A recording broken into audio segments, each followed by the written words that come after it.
Hey there, Drowsy Historian here. Tonight you're not royalty. You're not even scandal adjacent. You're a maid. A Tudor nobody with red hands, a crooked spine, and a front row seat to the mess behind the crown. You don't write history, you wipe it up.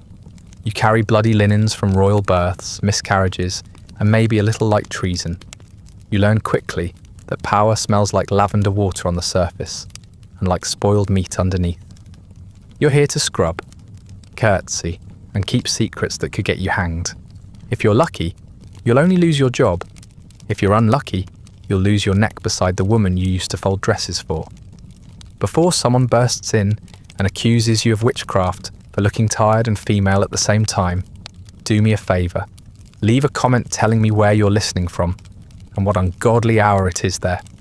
If you'd like early access to more whispered tragedies and blood-soaked bedtime stories, ad-free audio of the episodes, or just want to support the show, you'll find the Patreon link in the description.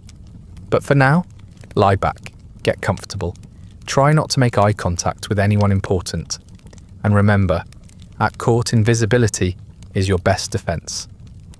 Let's begin. The first thing you learn at court is how to bow without losing your balance. The second thing you learn is how to do it while carrying a slop bucket. You arrive at the Tudor palace, hungry, sore, and dressed in your second best shift, and no one welcomes you. There's no tour, no introduction, no orientation scroll handed down by a steward with kind eyes. Instead, someone shouts your name wrong and tells you to stand straighter. Then they give you a bundle of rags, a list of rooms you're not allowed to look directly into, and a warning about eye contact, especially with the Queen, especially with the men who hover near her. You are now a maid in Anne Boleyn's household, not a lady-in-waiting. Those are for women with connections, dowries, and teeth still white enough to smile with. You are not a courtier or a cousin or anyone they would trust with a letter. You are here to clean, to carry, and if required, to vanish.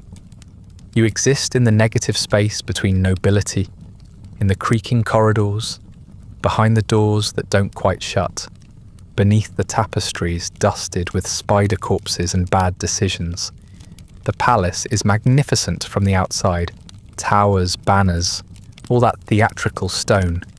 But once you're in the servants' quarters, it becomes clear that the grandeur stops just short of your door. Your room, if you can call it that, is the width of a prayer and the depth of a sigh.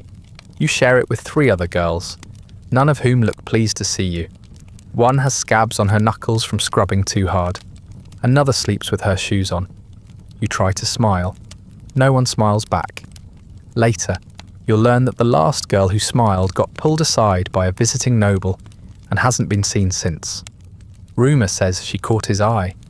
Rumour also says her body was found in a river, minus her tongue. Gossip moves fast here. Truth moves slower, weighed down by the bodies it drags behind it. The mattress you sleep on is stuffed with straw that shifts like something alive. You itch before you fall asleep and wake up already tired. Above you, footsteps pound at all hours. Court doesn't sleep, not really. Even at night, there are chamber pots to be emptied, torches to be trimmed, whispers to be delivered, and boots to be shined for men who may or may not return from the tower the next morning. Your shift starts before dawn and ends after the candles gutter out. You are never clean. Not really. Not the way the nobles are, with their perfumed soaps and basins full of heated water. Your wash bowl smells faintly of mildew, and the rag you use has already dried 3 other women's faces before yours. The palace itself is a maze of contradictions. The great hall dazzles with gold leaf and laughter, but the hallway outside smells like mouse droppings and rotten rushes. The tapestries are so thick you wonder what's rotting behind them. Marble floors in one wing, mould in the next. You begin to understand that splendour is just how power disguises filth. You clean it every day. You scrape candle wax from banisters, pick hair from combs, wash the Queen's underthings by hand. The water stings your fingers in winter and smells like iron in spring. The soap is lye, and the stains never fully come out. Every task is ritualized. There is a right way to fold linens, a correct number of paces between you and a noblewoman, an approved style of silence. No one tells you these rules outright. You learn them the hard way, with slaps, scoldings, and sudden reassignment to less desirable duties. Chamber pot duty is the worst. You're expected to carry the contents without spilling, without gagging, and without ever acknowledging what it is you're holding. If you do it well, no one says a word. If you do it poorly, you might find yourself scrubbing your own mistake off the stone with vinegar and shame. There is a constant hum to court life, like bees swarming in velvet. You are background noise. You pass nobles in the corridor and press yourself against the wall, eyes down. Some sneer, some don't notice. A few, mostly men, notice too much. You avoid them, or you try to. One girl didn't, and now she walks with a limp and speaks in riddles. The official story is she fell down the cellar steps. The unofficial story depends on who you ask and how drunk they are. The Queen herself is a presence you feel before you see. Anne Boleyn walks like she's already halfway to sainthood and won't let anyone forget it. Her ladies glide around her like moons circling a hot, burning planet. You're not supposed to speak unless spoken to, but she notices everything. Her gaze can blister. You learn to keep your head down and your mouth shut, especially when her mood sours. And lately, it sours often. Still, you tell yourself it could be worse. You could be a scullery maid in the kitchens, peeling turnips with fingers too raw to bend. You could be mucking out stables or worse, out there, married to a drunk with bad breath and worse teeth. At least here, you're close to history, even if it's just the part that gets scrubbed away before the page dries. You breathe the same air as royalty, thick with perfume, sweat, and desperation. You see them in their most vulnerable moments. You carry their secrets in your bucket. But don't mistake proximity for safety. At court, no one is truly safe. Not the Queen, not her favourites, certainly not the maid folding her chemise. Your best hope is to go unnoticed long enough to survive. So you bow, you scrub, you sleep with one eye open. Welcome to court. Try not to bleed on anything important. Your hands are raw by the end of the first week. The skin around your knuckles splits open like overripe fruit, red and cracked from the lye soap and boiling water. You get used to the sting. What you don't get used to is the smell. Laundry for the Queen is not perfumed silks and rosewater-stained lace. Not when you're the one hauling it down to the washroom. No, what you carry in your basket are the private sufferings of a woman you're not allowed to speak to. Evidence of things that no one else is supposed to notice. The silks might be French, but the stains are English, and they are very, very real. You learn quickly. There is no such thing as clean linen. Only linen that's been forgiven. You wash everything by hand, bent over a wooden tub that leaks at the seams, scrubbing until your arms shake and the water turns pink. At first, it's just sweat and perfume, the sort of filth you expect from someone whose life is lived under chandeliers and scrutiny. But then the real stains arrive, the brownish red of old blood, soaked deep into the cloth, the yellow smear of sickness, the peculiar grey discharge that makes you cross yourself without knowing why. These are not things you're meant to talk about. They are things you're meant to remove. The Queen's underthings are made from fine linen, stitched so delicately they could unravel with a breath, and yet you're expected to scrub them as if they were butcher's aprons. When they are tear, it's your fault. When the stains don't lift, it's your incompetence. You're not just cleaning laundry, you're laundering proof. Proof of the Queen's fertility, or lack thereof. Proof that something happened in the night, something that must never be named.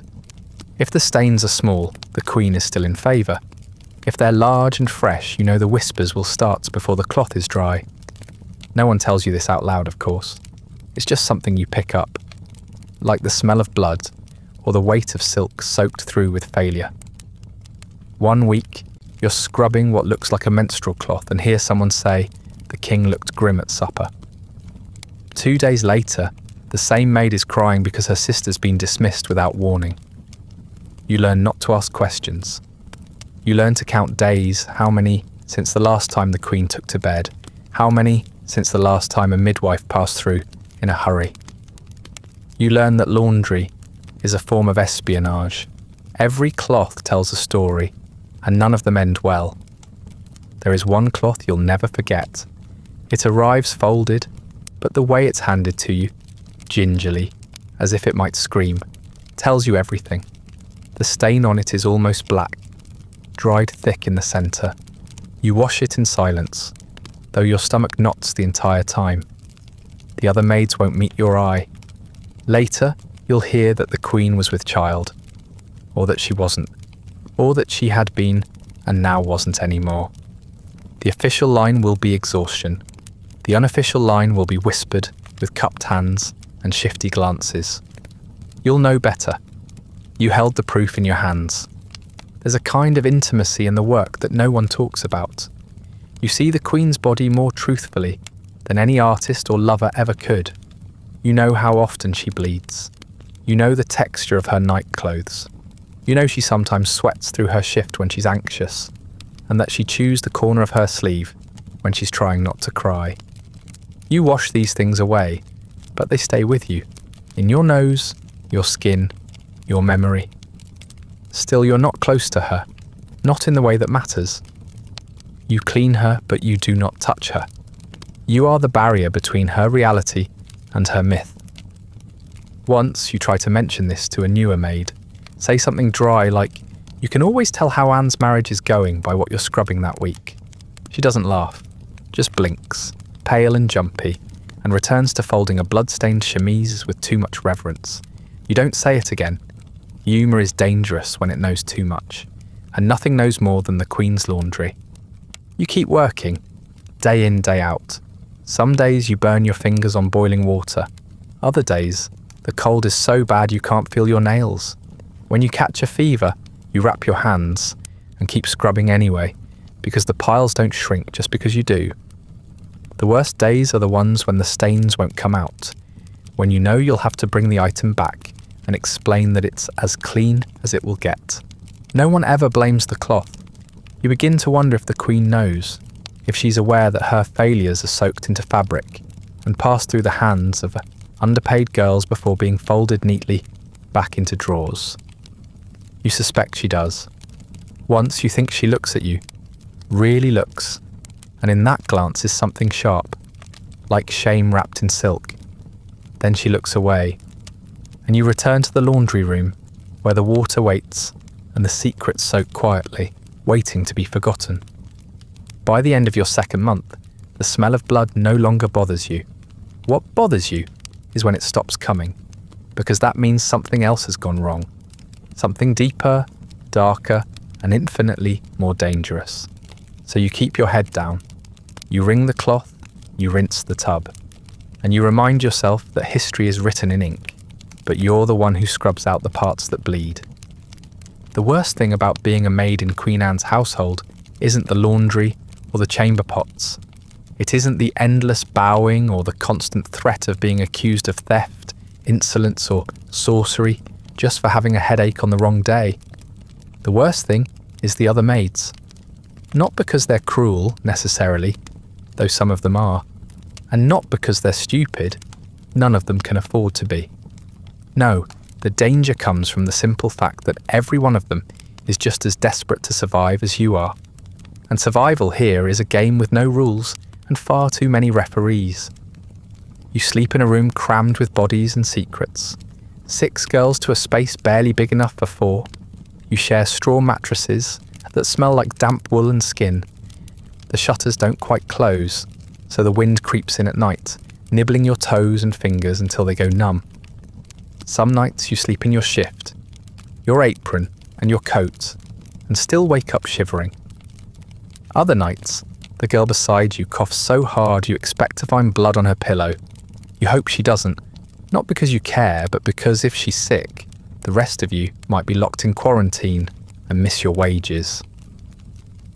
There is no privacy, not when dressing, not when eating, not when crying. You learn to weep quietly, to fold your sorrow into the hem of your apron, to bite the inside of your cheek until the tears stop. Every word you say might be overheard, repeated, twisted. You don't know who listens at night. One of the girls talks in her sleep, not words exactly, but soft little sounds, almost like praying. Another one grinds her teeth so loudly it sounds like bone snapping. The one on the far end snores like she's dying. You all pretend not to notice each other's weaknesses. But you do. Of course you do. There is a hierarchy even here, not based on titles or pay, and none of you earn enough to matter, but on seniority, alliances, and unspoken rules. The girl who's been here longest gets the spot closest to the hearth. The one who knows how to smile at stewards without drawing suspicion gets extra bread at supper. The youngest gets blamed when something goes missing. You've seen girls rise and fall in the space of a week, promoted from chamber duty to parlour duty for reasons no one explains, then demoted again just as quickly. Everyone whispers about what they must have done. No one says it out loud. You try to make friends, cautiously. At first, there's Mary, who shares her comb with you and teaches you the quick way to fold the Queen's nightgown so it doesn't wrinkle. Then there's Elise, who always has something to say about everyone, and says it fast enough that you never get a word in. You're not sure if she likes you, or just needs someone to talk at. One day, she braids your hair for you. The next, she doesn't speak to you at all. A week later, she's gone. Rumour says her uncle wrote something scandalous about the king, and she's been dismissed by association. Or maybe she said something herself. You'll never know. Some of the maids are kind, but kindness isn't safe. A girl who helps you scrub blood from a hem might be the same one who reports you for dropping it in the first place. One who offers you her leftover bread might also be noting who you spoke to in the corridor. Informants aren't marked. They don't wear special colours or badges. They laugh, they cry, they shiver beside you at night. And then they whisper into the ear of someone with power, hoping for a scrap of favour in return. You don't blame them. Not really. You just don't trust them either. You begin to speak less, smile less. You learn to nod at the right times, to repeat what others say, with just enough variation to sound agreeable. You don't share opinions. You certainly don't ask questions. You master the art of conversational camouflage, vague enough to avoid offence, quiet enough to be forgotten. When someone asks what you think about the Queen's latest dress, you shrug and say, "It looks like a dress." When someone gossips about which nobleman might be bedding which chambermaid, you chuckle like you've heard it all before and change the subject. You are becoming blank, and that is the safest thing you can be. Fleas are a constant. No matter how often you bathe, they return. Your shift feels like it's crawling some days, and you slap your thighs raw just to be sure. You once saw a girl tear a bite open with her fingernails until she bled, just for the relief. The bedding is never fully dry in winter, and your petticoat often smells like mildew.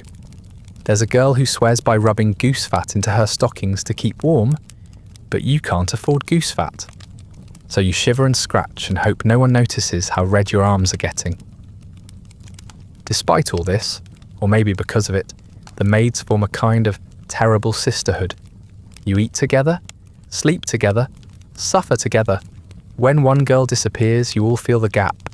You don't talk about it, but you notice how her cup is gone from the table, how no one bothers to fold the extra blanket. Sometimes someone takes it quietly. Other times it just stays there, like a ghost too polite to make a fuss. In this world, every smile might be a trap, and every silence might be self-defense. You live elbow to elbow with people you may have to betray or be betrayed by. And yet, somehow, you still pass each other the bread, still mutter goodnight, still pray, in your own quiet way, that tomorrow's scandal isn't your own. Because the tower is always waiting, and there's always room for one more maid. You used to think God watched everything, that he saw all, judged all, kept a tally of good deeds, and bad ones with divine precision. Then you came to court, and you realised God isn't the one watching. The court is. The stewards watch, the Queen's ladies watch, the guards at the gates, the cooks in the kitchens, the page boys with broomsticks and darting eyes, they all watch. Not because they care about your soul, but because they care about protocol and status, and who might be one half step out of place. You learn this quickly. One misplaced spoon, one too loud cough, and suddenly your name is being spoken in a tone that means trouble. You learn to move like furniture, efficient, silent, always precisely where you're expected, and never where you're not. You blend in like soot on stone, like dust in a tapestry. You walk with your head bowed just enough to look respectful, but not suspicious. You curtsy a dozen times a day, each one slightly different depending on who you're curtsying to, and how close they are to the king's good opinion. Your knees ache constantly. Your spine tightens every time someone says your name, with too much familiarity. The trick is to be competent, but not noticeable. Present, but not memorable. If you stand out, it must be for doing exactly what you're supposed to. Nothing more, nothing less. The palace is a theatre, and every servant is an unpaid actor in a play that could turn to tragedy at any moment. The Queen's smile might be brittle as glass, but you smile back anyway, just in case someone is watching. And someone always is. Eyes are everywhere, peeking through doorways, peering from balconies, scanning the back of your head during mealtimes. You once dropped a towel while carrying a stack of linens through the Queen's solar and thought nothing of it, until a steward summoned you later and asked if you were having difficulty managing your duties. His tone was pleasant. The implication was not. It's like working retail, except instead of being fired, you're hanged, or worse, reassigned to latrine duty. You've seen girls vanish over less, a mispronounced title, a poorly timed laugh, a look held a second too long. One maid you knew forgot to bow when the Queen's uncle entered the corridor. She wasn't dismissed outright, but the next day she was scrubbing the servants' privies with vinegar and a cracked brush, her sleeves rolled to the elbows, and her face a mask of fury. No one spoke to her, not because they didn't care, but because they couldn't afford to be seen caring. Guilt is contagious at court. There's no such thing as privacy. Even when you're alone, you assume someone's watching. You found smudges on the glass of high windows, footprints in rooms that were supposed to be empty. Once, you returned to your cot to find your comb slightly moved and a new pair of eyes watching you from across the room. You said nothing. You adjusted your apron. You learned to keep your letters, if you had any, tucked beneath your mattress, wrapped in cloth weighed down by a sliver of stone. And even then, you didn't sleep well. The Queen's ladies are the worst of it. They glide like swans and sting like hornets, all soft laughter and sharp glances. They don't speak to you unless something is wrong, and then they speak only to correct. One of them once called you dear in a tone that made your skin crawl. She told you you'd folded the Queen's petticoat incorrectly, that there were wrinkles, that a woman of Queen Anne's status could not be seen in such a state. You apologised, red-faced and terrified, and re-ironed the thing 3 times over. When you were finished, she didn't even look at it. She just said, "Better," and turned away. That was your reward, not being noticed again. Your posture becomes a matter of survival. Stand too straight and you're proud. Slouch and you're lazy. Speak too clearly and you're impertinent. Mumble and you're accused of insolence. Even your silence has to be calibrated. Humble, but not vacant. Attentive, but not intrusive. You study the older maids and mimic them, down to the way they fold their hands when idle. You ask no questions. You nod at instructions as if they've already been memorized. You nod at rumours as if they're nothing but noise. You nod at lies as if they're gospel. Sometimes the surveillance is subtle, a glance held too long, a voice raised just loud enough to carry. Other times, it's obvious. A steward standing in a doorway, arms folded, watching you dust a table, as if the way you hold the cloth might betray treason. You want to laugh, but you don't. The walls have ears. The ears have masters. The masters have moods. You don't get to have moods, not public ones. If you're angry, you scrub harder. If you're scared, you bite your tongue. If you're tired, you hide it behind a stiff curtsy and a half smile. You keep your head down, your tasks completed, your voice soft. You become so good at pretending everything is fine that you almost start to believe it yourself. And that's the real danger. Not just being watched, but forgetting you're still a person underneath the posture. That you're more than a silhouette on the edge of someone else's story. That you have thoughts you're no longer daring to think, let alone speak. Because here at court, one wrong look can unmake you. One clumsy sentence can earn you a question you can't answer. And no one, absolutely no one, will save you from what follows. So you bow, you smile, you keep your eyes low and your ears open. And you remind yourself that being invisible is still safer than being seen. There are two kinds of men at court. The ones who don't see you at all, and the ones who see too much. You learn the difference within your first week. The ones who don't see you will walk straight past while you're scrubbing a stairwell, tracking mud across what you just cleaned without so much as a nod. They speak around you, not to you. You're part of the furniture. A soft-footed, bowed-headed servant who exists to move quietly and vanish quickly. That kind of invisibility is, ironically, a mercy. The other kind of man is far worse. He's the one who sees you, not as a person, but as a pause in his day, a passing entertainment. He smiles too easily, asks your name with too much interest, comments on the colour of your hair or the way you hold a jug like he's the first man to ever notice your elbows. Sometimes it starts with a compliment. Sometimes it starts with a hand brushing too close. Either way, you learn fast. Attention is a danger, not a reward. They call it flirting, but that's generous. Flirting implies you have a choice. You don't. Not really.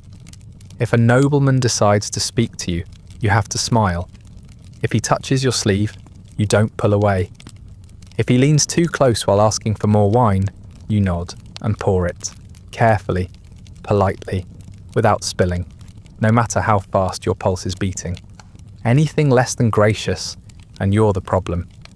You're rude, unpleasant, disrespectful, and disrespect from a maid can end with you out in the cold. Or worse. The worst part is everyone knows. The other maids see it, the guards see it.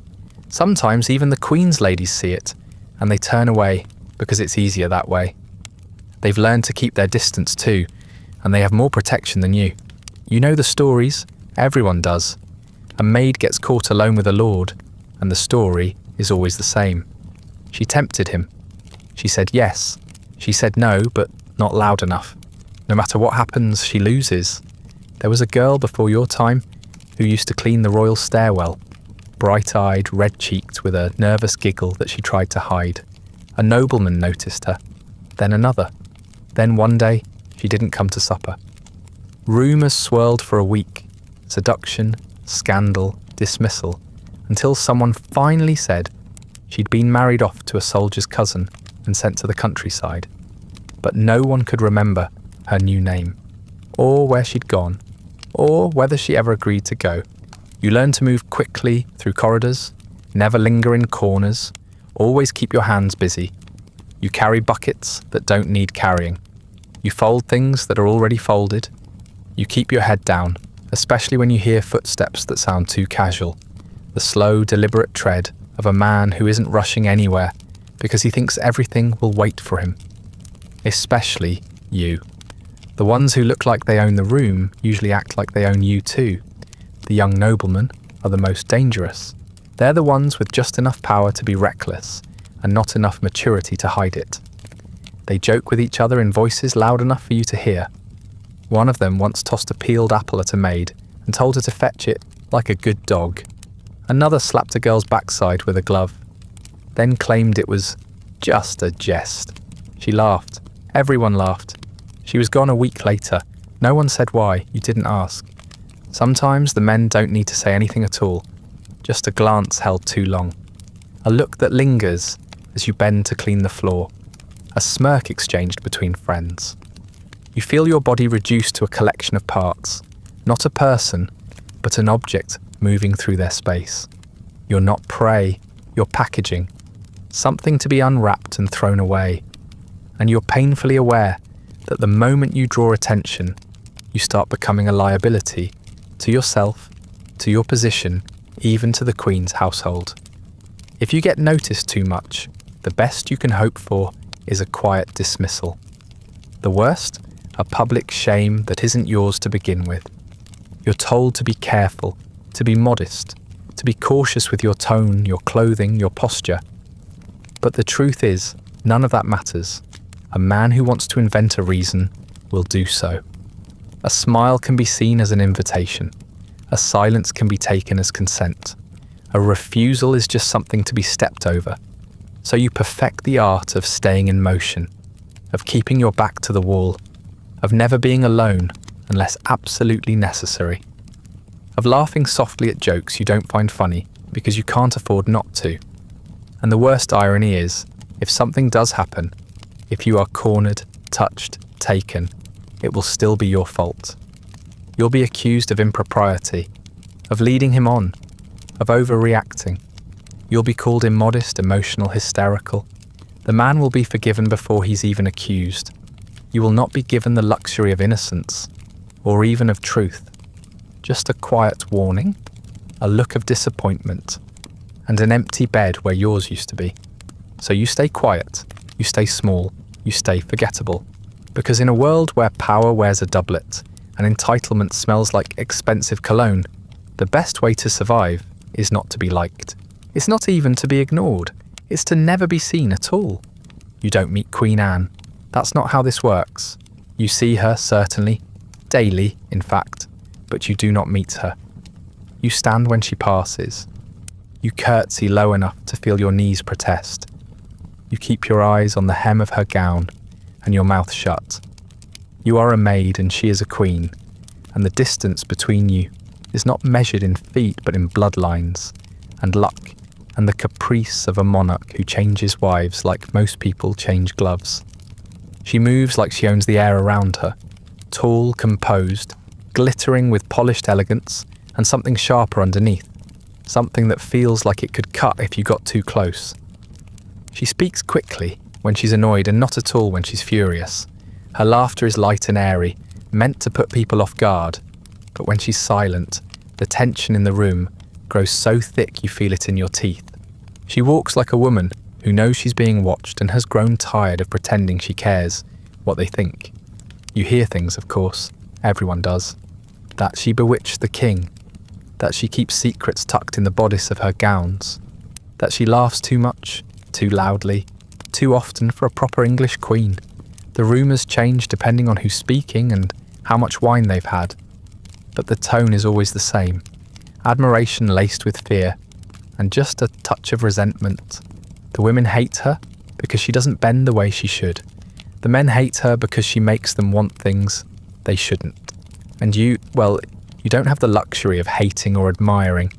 You're too busy folding her sleeves. Most of the time she doesn't notice you. She passes by in a flurry of fabric and tension, and you press yourself flat to the wall like a shadow with a broom. But once in a while, her eyes flicker your way, quick, assessing, unreadable. Once she paused beside you while you were gathering a fallen hairpin. She said, "Careful, girl," in a voice that was more tired than sharp. And then she was gone again. That was the only time she spoke to you directly. You still remember the sound of her shoes on the stone as she walked away. Quick, clipped, like she was always walking towards something dangerous. What you do see, though, what no one else seems to notice, is the difference between Anne the Queen and Anne the woman. Anne the Queen is a performance, perfect posture, perfect smile, eyes that flash like daggers. She wears the crown like it's a joke she's too proud to explain. She radiates command, even when she's clearly exhausted. You've watched her nod through council meetings with a face like carved ivory, even as her hands trembled behind her back. You've seen her enter rooms filled with men who'd like to see her fail and make them bow just by raising one eyebrow. Anne the woman is a different story. You catch glimpses, not often, but enough. Late at night, when her ladies are brushing out her hair and she thinks no one's looking. Early in the morning, before the rouge is applied and the smile fixed in place. You've seen her stare at nothing for a full minute, her lips moving silently, like she's trying to remember a prayer she no longer believes in. You've carried laundry, streaked with tears as well as blood. You've watched her hands shake as she clasps them too tightly in her lap, hiding the tremor beneath embroidered cuffs. She's not warm, she is not kind, but she is something far more interesting, afraid. Not always, not publicly, but beneath the surface where only those of you close enough to carry her secrets can see. She knows how thin her power is, how quickly it could all vanish.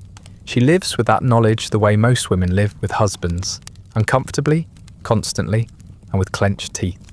There are days when she laughs more loudly than usual, her voice too bright to be sincere. On those days, her ladies are tense, her meals go half-eaten, and her dog, a little thing with trembling legs and a vicious bark, never leaves her side. You once heard her arguing with one of her ladies behind a closed door. Her voice cracked mid-sentence. When she came out, she looked radiant, regal, as if she'd never raised her voice at all. You never saw that lady again. And yet, even with all that fear, she still manages to be terrifying. She could ruin you with a single comment. She could have you dismissed, whipped or worse, and no one would question her. She wouldn't even need to raise her voice.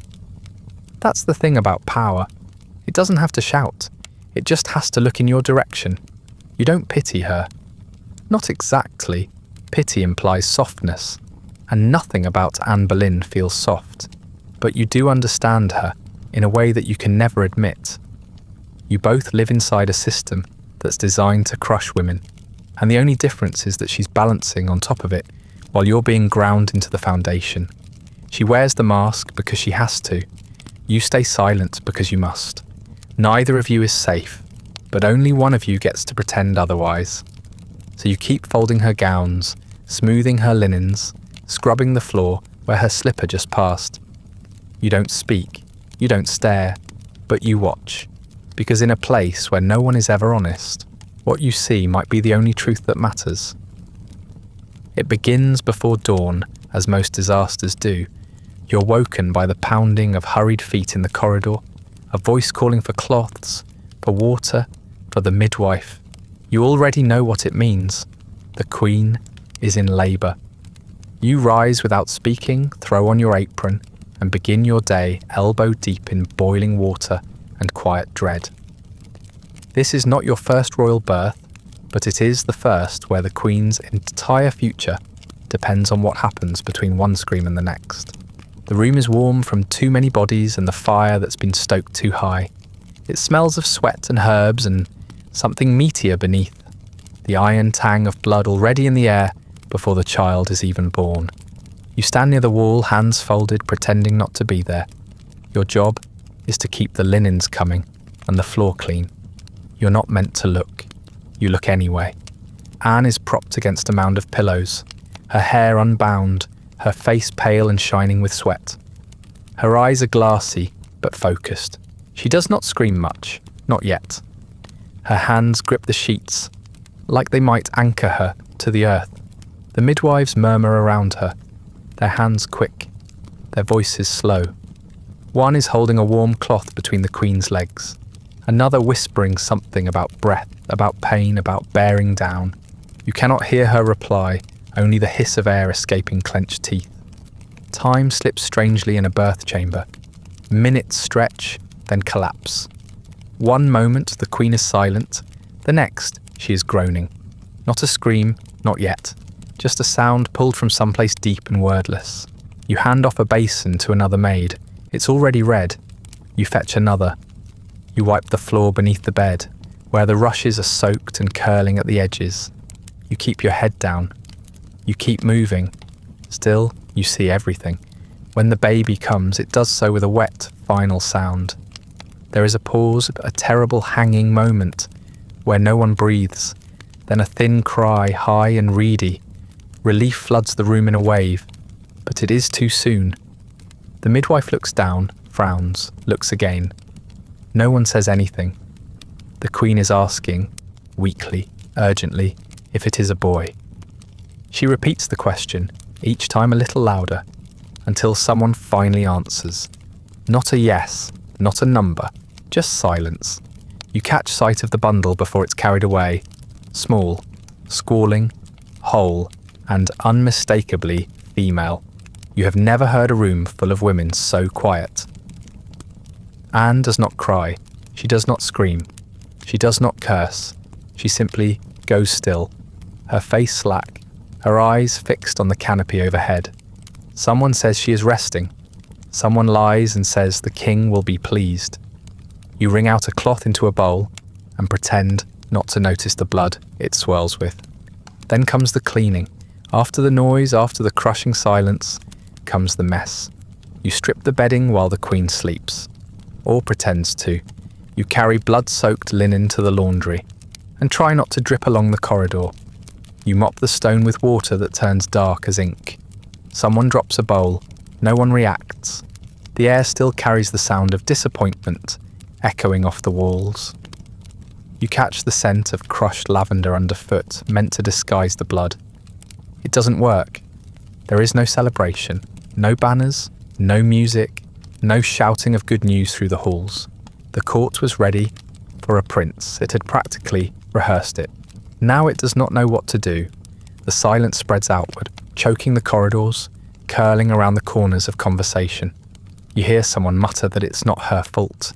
Someone else hisses that it doesn't matter. You say nothing. You're too tired to pretend that anyone truly believed a daughter would be enough. In the days that follow, the Queen is quieter. You see her walk in the gardens with her face turned toward the sky, as if asking for answers from clouds that have none to give. You pass her once in the hallway, and she does not look at you, though her gown brushes your sleeve. Her ladies are tense, snapping at servants, flinching at sudden sounds. Everyone pretends the baby is a joy. Everyone knows it is a failure. You keep scrubbing. You carry away the afterbirth stained linens and whisper to yourself as you wash them. Not prayers exactly, but repetitions like chants. 1, 2, 3, rub, rinse, wring. You clean, and still the cloth never comes white again. The blood clings. It always does. That's what no one says out loud, that some stains outlive the children who leave them behind. The baby is named. There is a christening, but no one remembers what dress the Queen wore, or how long she smiled for. What they remember is that it was not a boy, that the future of the crown slipped a little further out of reach, that the king, when he visited the chambers, stayed for less than 15 minutes and said very little. You saw him pass once, his expression unreadable, his boots clean. In the end, you remember the quiet most of all. Not the pain, not the blood, not even the smell, though it clings to your sleeves for days. You remember how hope left the room like breath from a dying mouth, slowly, then all at once. And you remember what came after. Work. Always work. Because no matter what happens in a queen's bedchamber, someone still has to carry out the bucket. Someone still has to mop the floor. And someone always has to wash the sheets. You begin to notice it first in the Queen's voice, not the words but the pitch, tighter, more strained. She used to glide through the halls like a blade in silk. Now she moves like someone listening for footsteps behind her. The household feels different, heavier somehow, like the walls have started leaning in. No one says it out loud, but everyone knows something is wrong. The Queen's shadow is getting longer, and it's starting to reach the corners where even you are meant to be invisible. There are more fights now, not just between the Queen and her ladies, but behind closed doors with her brother, with her chaplain, with anyone unlucky enough to suggest that the king has been distracted lately. You hear muffled shouting through the walls, followed by silence so thick it feels like It's pressing against your ears. Once you pass by the Queen's chambers and hear something shatter. A goblet, maybe? Or a mirror? You keep walking. Everyone keeps walking. Pretending you didn't hear is safer than knowing what she threw, and at whom. The name Jane Seymour starts appearing in the laundry room first, as gossip always does. Whispers carried by scullery maids and stable hands, picked up from pages who loiter in the wrong corridors. At first it's just idle speculation that the king has taken a liking to her, that she's sweet and soft-spoken and never interrupts. Then it becomes fact. The Queen's ladies speak her name with a stiffness that doesn't quite hide the fear beneath it. You don't know what Jane looks like, but you already resent her. Not because she's a threat to Anne, but because she's the reason you now have to burn half the Queen's letters before you've even finished reading them. Anne no longer trusts anyone. Her ladies speak more carefully, dress more cautiously, and stay further apart from one another, as if proximity itself might spark an accusation. You are told to leave rooms more quickly, to knock twice, not once, to destroy notes instead of delivering them. You're not asked, you're ordered. And while no one says it aloud, the message is clear. You're not a maid anymore. You're a barrier between the Queen and the world she no longer trusts. She starts praying more often. Not in the chapel, that would be too public. In her chambers, where the air smells like lavender and sweat and fear. You walk in once while she's kneeling by the window, hands clasped so tightly, her knuckles are white. She doesn't look up. She doesn't speak. She just keeps whispering to God, as if he's the only man left who might listen. You back out slowly and pretend not to hear her ask him to keep her daughter safe. Not her crown, not her soul, just her child. You begin to dread walking past the Queen's rooms. The light inside is always too dim, too warm, like the hearth is burning through desperation instead of wood. You carry out ink-stained rags more often than you used to. Sometimes the parchment is still wet with crossed-out lines. You wonder what she's trying to write that she can't bear to finish. The Queen who once stormed through court with a smile like a weapon now sits for hours in silence, surrounded by shadows and silence and too many thoughts. And yet she keeps smiling. In public, anyway. She wears her best gowns. Her eyes still scan every room like she owns it.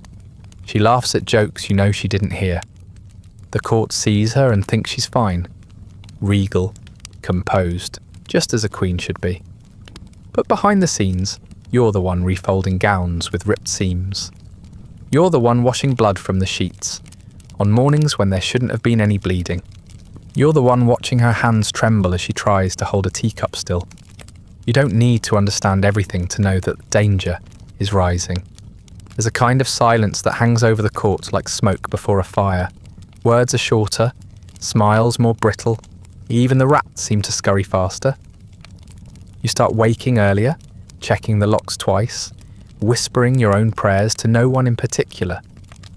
You learn that dread is something you can carry, not just in your mind, but in your body. It settles into your shoulders, stiffens your jaw, makes your hands shake when folding a napkin you've folded 100 times before. You begin to see the Queen less. She stays in her chambers more often. When she does appear, her eyes move too quickly, never landing for long. Once she speaks to you directly again. She asks if the linen you brought is clean. Her voice is hoarse. You nod. It is clean. Of course it is. You washed it twice even though it didn't need it. She nods back but doesn't dismiss you. You stand there in silence until one of her ladies gestures for you to go. The Queen hasn't moved, she's staring at nothing. It's like watching someone drown in a locked glass box while smiling at the guests. The air inside gets thinner every day, and the worst part is knowing she sees it coming. She knows the water is rising. She just doesn't know who sealed the lid. Or maybe she does, and knows that saying so would only make it rise faster. You're just the girl, with the mop and the burned fingers, trying not to look at the cracks in the glass. So you do what you've always done. You clean. You carry. You keep your head down, and you hope the next scream you hear from the Queen's chambers isn't the last. It begins with silence, not a peaceful one, but the sharp, unnatural hush of a place holding its breath. You come into the laundry room one morning and realise no one is talking. Not even the girls who always whisper over folded sheets and half-scrubbed smocks. The air is cold and brittle. Someone's hand is trembling as they wring out a cloth, but no one comments. You say good morning. No one replies. Later that day, you hear that someone has been arrested. A man, a court musician, you think, taken from his chambers in the early hours. No reason given, only that he was escorted out by guards and that no one has seen him since. You tell yourself it's a misunderstanding, that these things happen, that it doesn't concern you. But by evening, a second man is taken, and then a third. The silence begins to ripple. The rumours move faster than the guards. You hear it first from a kitchen girl, with wide eyes and an uneven whisper. Adultery, she says, with the Queen. Someone else adds incest, her voice barely audible over the scrape of a ladle in a pot. By nightfall, someone mutters the word witchcraft. You don't know what's true, you don't care. What you do know is that people are starting to look at each other differently. Like every face might be the last one you see before you're dragged out of your bed and into the dark. You stop speaking unless spoken to. You start watching the doors more closely. You sleep in your shift, with your shoes next to the bed, in case you need to run, or at least stand. You begin measuring every word before you say it, weighing each syllable like it might be made of lead. You've seen people vanish from this court over less. A joke poorly timed. A look held too long. A letter read by the wrong eyes. Now, everyone is careful, and still they're taken. The halls are colder than you remember. The kind of cold that sticks to your skin even in the warmer rooms. The fires don't seem to help. You hear footsteps echoing in the stone corridors at odd hours. Boots, not slippers. Guards. You begin to avoid walking alone. If you must leave your quarters, you do so quickly, with your eyes down and your hands full. So you always look busy and uninteresting. Being interesting right now is a death sentence. You notice that people are whispering less, not more. No one wants to be caught with a secret. The silence is louder than the fear. The Queen's chambers are still, heavy with tension. You are called in to change the bedclothes and find her staring out the window, unmoving. Her face is unreadable, like a mask she can no longer take off. You do your work quietly. When you leave, she hasn't blinked. Then come the chains. Not for you, not yet, but you hear them. A sound you don't forget. That metallic clink of iron against iron, distant but unmistakable. A man is led through the corridor below. You don't see him. You don't need to. It's the sound that stays with you. That sharp, dragging noise, punctuated by uneven footsteps and nothing else. No shouting, no protest, just the walk, as if he already knows there's no point in begging. Ink smells stronger lately. You've always hated that scent, sharp and sour, like mould and metal, but now it's everywhere. Letters written in haste, confessions signed in fear, records logged by men who will never be punished for writing someone else's end. You carry documents more often than you used to, though no one tells you what's in them. You don't ask. You don't even look at the seal anymore. You just walk and pray it's not your name inside. Every time someone is taken, you expect it to be the last. But the list keeps growing. A guard, a courtier, a man who once flirted with one of the Queen's ladies and was laughed off as harmless. Gone. No one speaks of them afterward.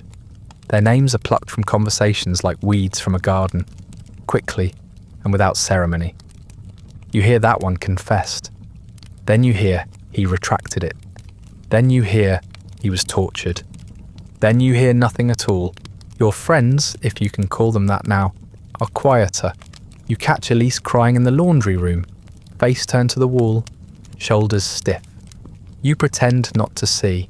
Later, she pretends not to see you stuffing a torn letter into the fire. No one offers comfort anymore. kindness feels like something you could be accused of. You trust no one. Not the girls you share meals with. Not the guards at the door. Not even your own instincts. Fear distorts everything. At night, your sleep is shallow and full of false sounds. You wake to imagined footsteps, phantom whispers. You keep a bag hidden under your cot with a few coins and a scrap of dried bread, even though you know you'd never make it past the gate. Still, it helps to have it. Helps you believe there's still a version of life where you might escape this tightening noose. And all the while, the Queen is still there, perched on the edge of something vast and final. Her smile is brittle, her words fewer. You see her praying more. Not the kind of prayer for forgiveness, the kind for survival. You recognise it. It's the same kind you mutter before bed. The same kind everyone here knows now. Because in this place, it doesn't take a crime to kill you. Just a rumour. Just a whisper. Just a name. Yours, said in the wrong ear. They take her in the early morning, though no one gives you the exact hour. One moment, the Queen is in her chambers, pacing in silk slippers, speaking sharply to her ladies, writing furiously, and burning half of what she finishes. The next moment, she's gone. They come for her in silence, not the kind born of discretion, but the kind born of power. No one shouts, no one resists. The guards enter like ghosts and leave with the Queen between them, her face unreadable, her posture still regal. You are not there to see it, but you hear it from someone who was. And then you're called to clean. The order is given in a tone that implies no room for hesitation. You're assigned to the Queen's chambers, not to serve, but to erase, to fold what was unfolded, to empty what was half-packed, to clear away what remains. You walk through the doorway that once meant status and proximity and power, and find yourself in a room that no longer belongs to anyone. It looks the same at first. The bed is still made, though the sheets are twisted. The fire is low, nearly dead. The curtains are drawn, but the light creeps in like it doesn't know any better. The smell hits you first. Not bad, not foul, but dissonant. Perfume mostly. The kind the Queen wore when she wanted to seem more delicate than she felt. Roses, layered over something bitter. Beneath it is the scent of old parchment, damp linen, and just a hint of panic. The panic is subtle, but it's there. In the way the candle wax has dripped too far onto the desk. In the smudge of ash near the fireplace, where something didn't quite finish burning. You find the letter half crumpled in the grate. The edges are blackened, curling inward like fingers, but most of the writing is still visible. You do not read it. You've learnt not to, no matter how curious you are. You take the fire iron and shove it deeper into the coals. If it was meant to burn, then let it burn. The room deserves that much dignity. There's a comb left on the vanity, one tooth broken clean off, lying next to it like a splintered memory. You pick it up, set it down again. It doesn't belong to you, but it doesn't belong to her anymore either. That's the trick of power at court. One moment it sanctifies and the next it stains. The objects left behind don't know which they are yet. You fold the dress she was wearing the night before. You know it well, dark blue with gold embroidery, the hem slightly frayed from where she paced too long across the stone floors. There's still a scent of her on it. Faint, but real. You shake it out, smooth the creases, and fold it precisely, carefully. Someone else will wear it, of course. That's how these things go. The Queen is not dead, not yet, but the court has already started the process of forgetting her. Clothes are expensive. They do not mourn. Her writing desk is still cluttered. A quill snapped at the neck, a smear of ink on the wood, a ribbon discarded without ceremony. You clean around these things like they're artifacts in a tomb, afraid that disturbing them might summon something. The silence in the room is deep and pressing, as though the walls themselves are holding in a breath. No one else enters. No one wants to see what it looks like after a queen has been emptied from her space. You find a pair of gloves tucked beneath the pillow, silk, pale, delicate, She wore them during state dinners. You remember because you once had to scrub a wine stain from the hem of the matching gown after a foreign ambassador spilled his cup. You run your fingers along the fabric and imagine what it feels like to be protected by silk when the world is turning against you. You place them gently in the drawer, though you're sure they'll be gone by morning. Cleaning takes hours, not because there's much to do, but because you're stalling. There's a reverence to the work, a slowness born not from laziness, but from grief. The Queen is not your friend. She was not kind to you, but she was a constant, a force, a shape around which your daily life had formed. Now that shape is gone, and in its place is a blankness you're expected to wipe down and make ready for the next occupant. Someone will come. That's always how it works. As you finish, you take one last look at the room. It is cleaner now, empty in a way that feels offensive. There are no signs of struggle, no blood, no torn fabric, just absence. The ladies have taken most of their things. The chambermaids have removed anything with a monogram. The name Anne will not be spoken here again, at least not above a whisper. And when it is, it will carry a different weight, not reverence, not respect, but caution. You have seen how quickly a legacy can be swept into the corners of a room. You blow out the last candle and close the door behind you. The corridor is colder than you remember. Somewhere behind you, the dress waits in its folded silence. Someone else will wear it. Someone always does. You're not invited to executions. Maids don't get invitations to history. But the palace makes sure you hear it anyway. You wake early that morning, earlier than usual, even for you, because something feels off. The air is too still. The corridor's too quiet. No footsteps, no clatter, no shouted orders. Even the birds outside seem to wait. You already know what day it is, though no one says it aloud. You've been watching the preparation for days. The increased guard presence, the silence around the Queen's name, the way everyone avoids looking too long at the scaffold being built just beyond the palace walls. They take her to the tower first, of course. Protocol, ceremony. A queen can't be executed just anywhere. It has to be a stage. You've heard whispers about the French swordsman brought in especially for the occasion, as if importing death from abroad makes it more civilized. You wonder what they paid him. You wonder what he's eating for breakfast. You wonder how someone prepares to kill a woman while making it look elegant. You don't see her leave. You don't see the final walk, the final blessing, the white coif tied beneath the chin to keep the hair in place. But you hear the crowd begin to gather. Long before anything happens. It's like a hum in the stone walls, courtiers jostling for position, nobles holding scented cloths to their faces, commoners pressing closer, elbowing for a better view. Some are here out of loyalty, most for the spectacle. No one wants to miss the moment when a crown turns to memory. You're assigned to the outer chambers that morning, told to stay indoors, out of the way. You clean, of course. It's what you always do. You sweep a floor that doesn't need it. You wipe down windows that no one will look through. You scrub a scuff mark from the wall as if the universe depends on it. Your hands move automatically. You're not thinking about the Queen, not really.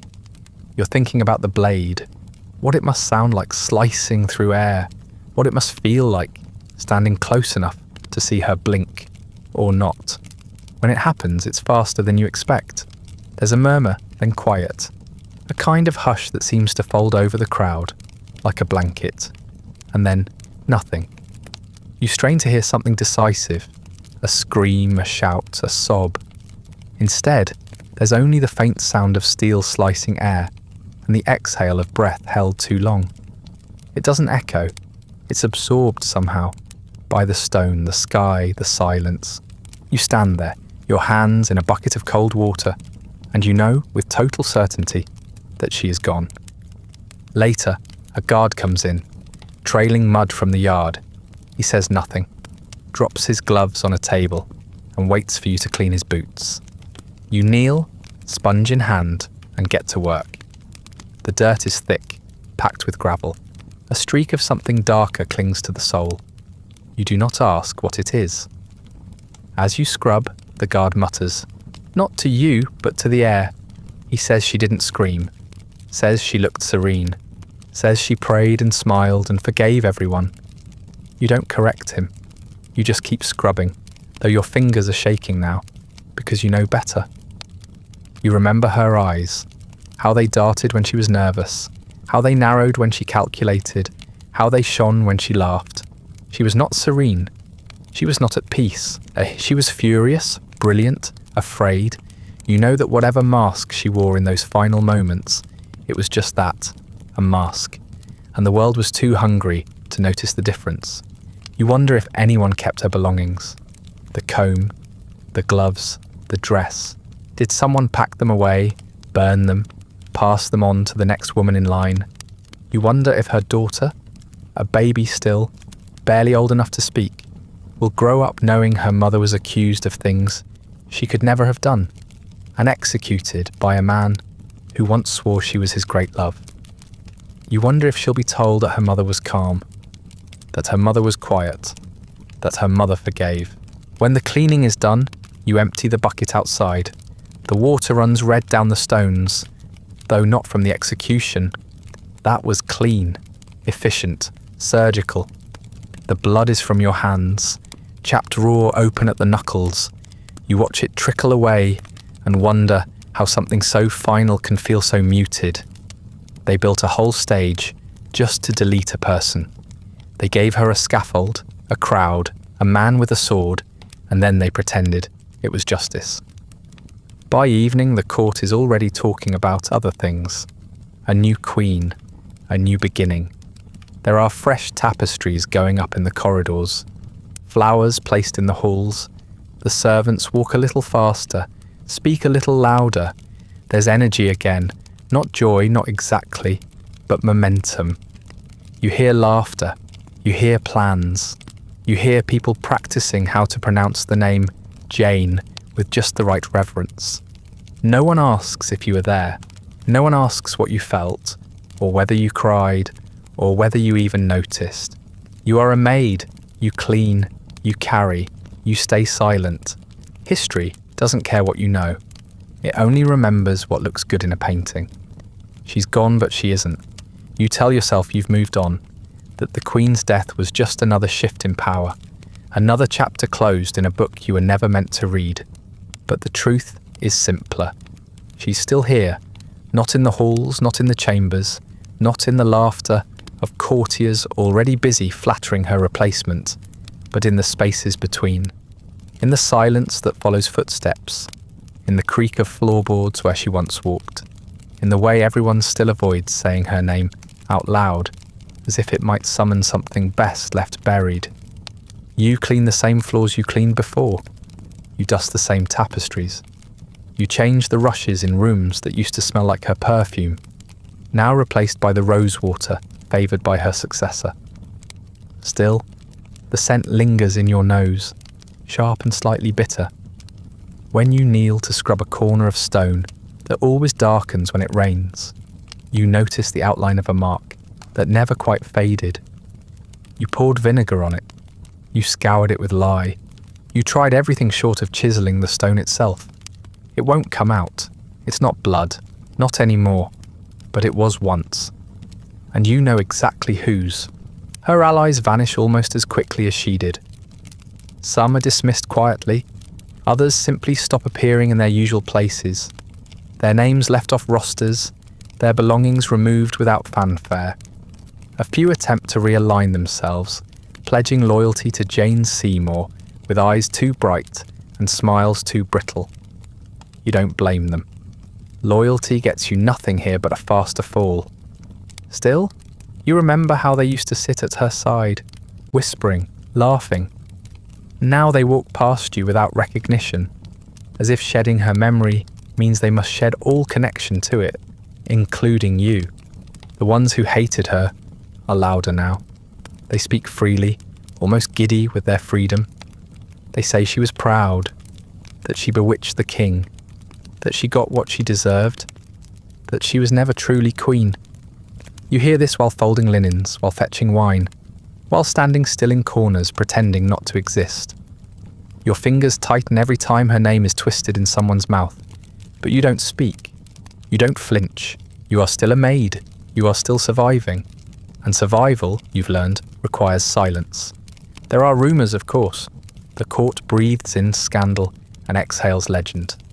One says her ghost walks the tower in the gown she died in. Another claims the executioner saw her eyes move even after the blade fell. A boy from the kitchen swears he heard weeping in the Queen's old chambers when no one was inside. You don't believe any of it, not because it isn't possible, but because none of it is needed. She doesn't need to haunt the tower. She haunts you just fine from the inside. Sometimes when you walk the halls at dawn, before the candles are relit and the courtiers are awake, you think you see her shadow just ahead, tall, narrow, poised. You blink and it's gone. Other times, you find your hands folding the hem of a dress just the way she liked it, even though it now belongs to someone else. You shake it out and start again, but the memory stays. Her presence was sharp, inescapable. She carved herself into the fabric of this place, and no one quite knows how to unpick the stitches without tearing everything apart. The new queen tries, you can see it in the changes. The softer colours, the gentler tone, the way she moves like someone trying not to make too much noise in a house that doesn't quite feel like hers. Jane is quiet, deferential, proper, but there's fear behind her eyes too. You recognise it. It's the same fear you saw in Anne's reflection, in her fingers tightening on the arms of her chair, in the way she looked at her daughter, like she was a single candle in a pitch-dark room. You once heard a guard say that women like Anne always get what's coming to them. That ambition, in a woman, is unnatural, and unnatural things are meant to be cut down. He laughed when he said it. You didn't. You just turned your face away and scrubbed a little harder at a wall that had nothing wrong with it. The stone was already clean. You just wanted it to stop remembering. Every corner of this palace holds echoes. The spot where Anne once stood to receive the French ambassador now holds a vase of white lilies. The chair where she used to read quietly in the afternoons has been taken away, replaced with a smaller one that matches Jane's softer frame. Her initials have been scraped from the panelling in the Queen's receiving room. You watched a craftsman do it, slow, methodical, like carving out a memory. The splinters fell like snow, but there are things they can't remove. The bloodstain near the window in her chambers that darkens every time it rains. The burn mark on the writing desk, where her letter caught fire but didn't fully turn to ash. The faint imprint of her slipper on the rug near the hearth, worn down just slightly more than the others, from pacing. You clean these things carefully, always carefully, knowing they'll never truly come clean. And sometimes at night you think you hear her voice, not words, not crying, just the sound of silk brushing over stone, of breath held in a throat that can't speak anymore. You lie still and listen, knowing there's nothing there, knowing that even if she did speak, no one would believe you. They don't want her back. They want her gone, forgotten, removed. But you remember, and the blood doesn't wash out. It doesn't happen all at once. Nothing at court ever does. First, there are murmurs about new fabrics arriving from Calais, softer colours, gentler weaves, less daring cuts. Then the banners change. The great hall is suddenly trimmed in white, and gold instead of crimson. The tapestries shift from fierce battles and crowned lions to pastoral scenes and praying saints. There is no announcement, no ceremony for the staff, just a quiet order, passed down through 3 stewards and a page with a lisp, that you are now assigned to Queen Jane Seymour. Your tasks remain the same. You carry linens, you empty basins, you rise before dawn and fall asleep after the candles have guttered out. The difference now is the scent. The new queen prefers rosemary over lavender. Her dresses are lighter, her corsets tighter, her footsteps quieter. She moves as though afraid of taking up too much space in a palace that is still trying to forget its last mistress. She speaks softly, smiles with effort, and thanks you too often. as though politeness might shield her from what came before. You are not promoted. There is no recognition for your loyalty, no reward for the things you know and never said. You are simply moved, shifted from one chamber to another like furniture. Your cot stays the same. Your meals stay the same. The only change is the name stitched onto the laundry bags and the monogrammed handkerchiefs that need pressing. The Queen has changed. You haven't. It feels like betrayal, though you know it isn't. You never had a choice in whose sheets you folded. Still, you feel disloyal when your hands adjust to the new rhythm. You learn Jane's preferences, how she likes her stockings laid out, how she prefers her bathwater scented, how she folds her letters with care and seals them with wax that smells like honey. You adapt, that's what you've always done. But there's a small sharp ache in your chest every time you reach for her sleeve and remember the hand that used to fill it. Anne is never mentioned. Not directly, not by name.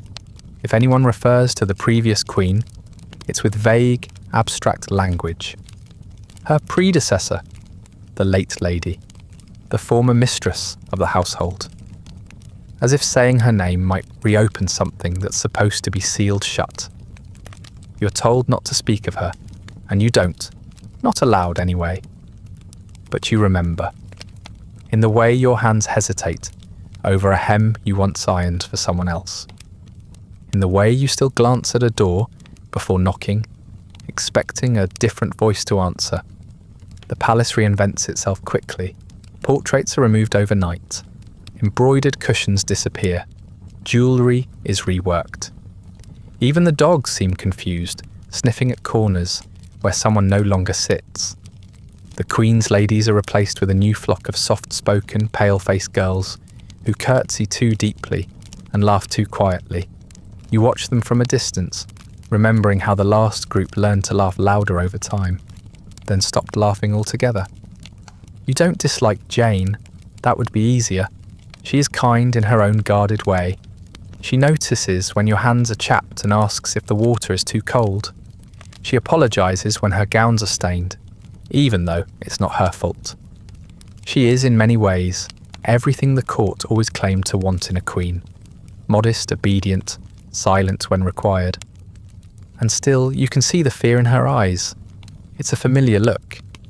You saw it in Anne too, though she hid it behind fire and sarcasm, instead of soft smiles and bowed heads. There's a strange numbness to it all. You fold new dresses without comment. You clean new brushes, adjust to new perfumes, learn the new queen's rhythm as if the old one never existed. History rewrites itself quickly when kings demand it.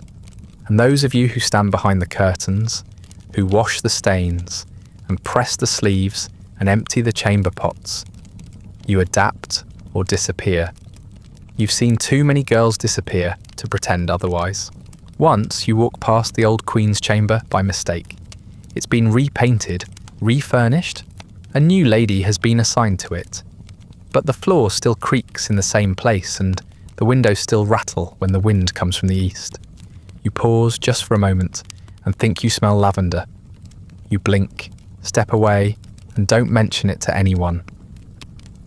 By the third week of Jane's reign, no one mentions Anne at all. The court has moved on. The king smiles more. The guards joke again. There are plans for a new heir.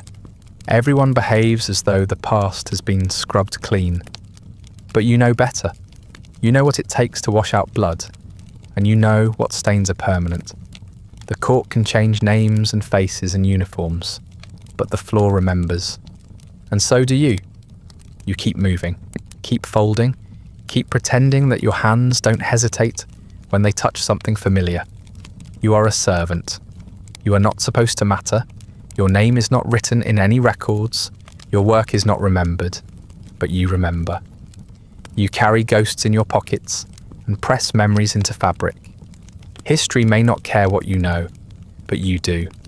And in a world where everything can be replaced, that's the only thing that's still yours. You don't know exactly when you begin to disappear. It happens in pieces. First, a steward forgets your name. Then your assignment is changed without notice. Someone else is folding the linens you used to tend. Someone younger, faster, quieter.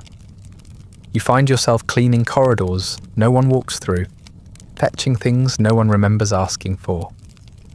You're still here, still working, still rising before dawn, with aching knees and sore fingers. But the palace no longer looks at you when it speaks. You are a tool they forgot to put down. Maybe you grow old, or maybe you don't. Maybe you catch a fever one winter and never fully recover. Maybe you're dismissed after an accusation you never hear in full. Theft, insolence, laziness. You weren't lazy, you were just tired. Or maybe you leave, walk out one morning and keep walking. There's a village beyond the river where no one asks about court and no one cares about queens. Maybe you end up there, boiling water in someone else's kitchen, dreaming of stone walls and candlelight you don't miss as much as you thought you would. But maybe you just vanish, not dramatically, not with a scream or a scene. Maybe one day you're not at your post. Someone notices, but only enough to reassign the task. Your name is scratched off a list and replaced with another. No one asks where you went. No one writes it down. That's the kind of vanishing that happens here. Soft, efficient, practiced. It's what the palace does best. It forgets. There are no portraits of you, no poems, no records of what you saw or what you knew. No one writes about the maid who carried the queen's bloodstained linens, or the one who burned the letters, or the one who folded the gown that was never worn again. History prefers clean lines and polished names, not the hands behind the fabric or the voice that stayed silent too long. You weren't a scandal. You weren't a saviour. You were just there. And yet you saw everything. You held evidence in your hands. You stood in the silence after a birth that broke something sacred. You heard the blade cut air and knew what it meant before the sound had even faded. You folded the past into drawers and scrubbed it out of stone. You carried the weight of lives that were erased before they were understood. You were not a witness in the official sense, but you were there. And that counts for something, even if no one says so. Sometimes long after you've been replaced, someone finds a mark on the wall and wonders what caused it. A faint stain in the stone near the fireplace. A drawer that sticks because something small is wedged in the back. A note, a ribbon, a button, from a gown no one remembers. They ask questions, shake their heads, move on. You're not part of the answer. Your fingerprints are there but faded, like breath on a mirror that no one bothered to wipe clean. Maybe someone remembers you.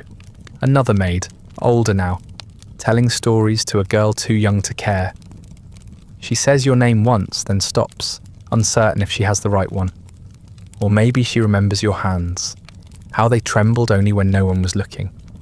Maybe someone says you were kind, or quick, or too quiet. Maybe someone lies and says you left for a better life. Maybe someone tells the truth and says they don't know what happened to you. They just noticed you were gone. The Queen is remembered, of course, Anne Boleyn. Her name becomes legend, tragic, wicked, misunderstood, reimagined again and again. Scholars argue about her crimes and her innocence. Artists paint her eyes a dozen different ways. Children learn her name in rhymes they don't yet understand. She becomes a symbol, a lesson, a warning, but not a person. And certainly not someone you once handed a towel to. You are not remembered. But the floors are still clean, the linens still folded. The faintest ghost of lavender still clings to a room that hasn't been hers in years. The work you did was erased as you did it, and still, it shaped everything. The silence you kept allowed the story to move forward.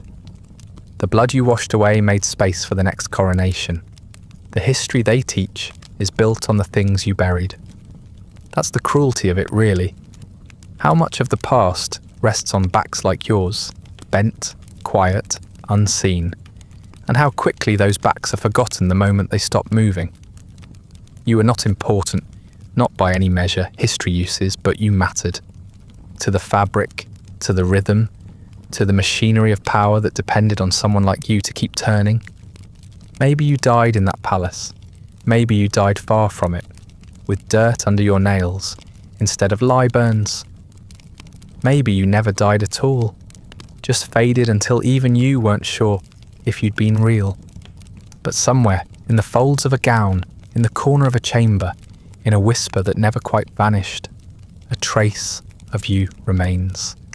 And maybe, just maybe, that's worth remembering, even if no one does.